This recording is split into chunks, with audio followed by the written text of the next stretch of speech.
देखो mid point formula एक बार और लिख रहा हूं, याद कर लेना, ठीक है। इसको बोलते हैं mid point formula. Mid point formula क्या होता है, एक्स और वाई की अगर हमें वैल्यू निकालना हो, x1 प्लस x2 अपॉन 2 और y1 प्लस y2 अपॉन 2, ये होती है मिड पॉइंट की फॉर्मूला।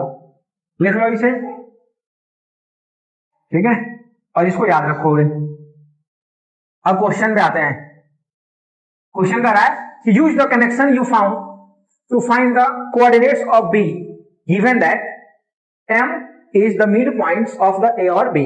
यहां पे a है, एक लाइन है ऐसे, और इस लाइन पे क्या, यहां पे a है और यहां पे क्या है, b है।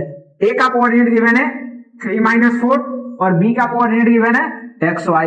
बोल रहा है एक इसके बीच में बिल्कुल पॉइंट है m। मिड पॉइंट का मतलब होता है दोनों के बीच में। अगर मान लो ये दोनों 10 सेंटीमीटर का है तो बिल्कुल 5 सेंटीमीटर पे होगा, उसको बोलेंगे मिड पॉइंट। तो ये m की दे रखा है हमारे पास -7 और 1, और बोल रहा है कि इसको बताओ कि मिड में है कि नहीं, बिल्कुल बीच में है कि नहीं है। तो मिड पॉइंट का फॉर्मूला लगाएंगे, अगर इस फॉर्मूले पे आ गया तो बिल्कुल बीच में है। तो कोऑर्डिनेट्स, कोऑर्डिनेट फाइंड करना हमें इस वाले x और इस वाले y की। कैसे करेंगे, तो देखो मिड पॉइंट का फॉर्मूला क्या होता है, x और y, यानी x ये है और y ये है, यानी x -7 मिड पॉइंट यही है। तो x क्या हो गया -7, y क्या हो गया 1। फॉर्मूला क्या होता है x1 प्लस x2 अपॉन 2। तो ये हो गया हमारा x1, ये हो गया हमारा y1, ये हो गया हमारा x2 और ये हो गया हमारा y2। यानी AB की हम बात कर रहे हैं, AB की मोड पॉइंट M है, तो ये M के कोऑर्डिनेट निकल रहा है, ठीक है। A ये हो गया और B ये हो गया, तो ये x1 y1 और ये x2 y2, ठीक है। तो ये होता है x1 प्लस x2 अपॉन 2 और ये होता है y1 प्लस y2 अपॉन 2, ये फॉर्मूला होता है। अब देखो m का जो है वो कितना है -7 और y की वैल्यू क्या है 1, तो m का कोऑर्डिनेट यहां पे लिखना है, ठीक है, कोई डाउट। अब देखो ऐसे लिखा जा सकता है इस पे। अब क्या है x1 कितना है 3 प्लस x2 कितना है x2 की वैल्यू क्या है x लिखोगे, नीचे लिखोगे 2। दूसरा क्या है y1 कितना है -4 प्लस y2 कितना है y2 की वैल्यू क्या है y अपॉन 2। अब ये जो होता है ना इसके इक्वल होता है और ये किसके इक्वल होता है, इसके इक्वल, क्योंकि दोनों के बीच में क्या है कॉमा है।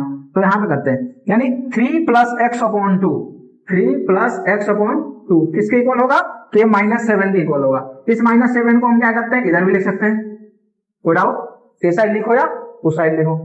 अब इसमें x की वैल्यू निकाल लेते हैं। 2 इधर डिवाइड में इधर जाएगा तो क्या होगा, मल्टीप्लाई में, तो ये माइनस का 14 हो जाएगा, 2 7 जा 14, ठीक है। 3 को भी भेज दो तो -14 पहले से, 3 इधर माइनस हो जाएगा, x की वैल्यू कितनी हो जाएगी -18, क्योंकि माइनस माइनस मिलकर क्या हो जाएगा, ये 3 है, ये 17 हो जाएगा, क्या हो जाएगा, कोई डाउट। तो x की हमारा कोऑर्डिनेट निकल के आ गया -17। अब दूसरे से y की निकल जाएगी, -4 प्लस y अपॉन 2 लिखना है और 1 के इक्वल कर देना। y की वैल्यू कैसे निकालोगे, तो मैंने बताया इसको उठाओ -4 और प्लस y अपॉन 2, ये किसके इक्वल हो जाएगा, तो 1 का। ये वाला 7 के इक्वल है, ये वाला 1 के इक्वल हो जाएगा। 2 को इधर भेज दो, -4 plus y is equal to 2 1 जा 2, तो y की वैल्यू हो जाएगी 2, वही इधर जाके +4 हो जाएगा, तो y की वैल्यू हो जाएगी 6, और यही क्या है, तो यहाँ पे y की वैल्यू क्या हो गई 6, x -17 और y हो गया 6, यही हमारा आंसर हो।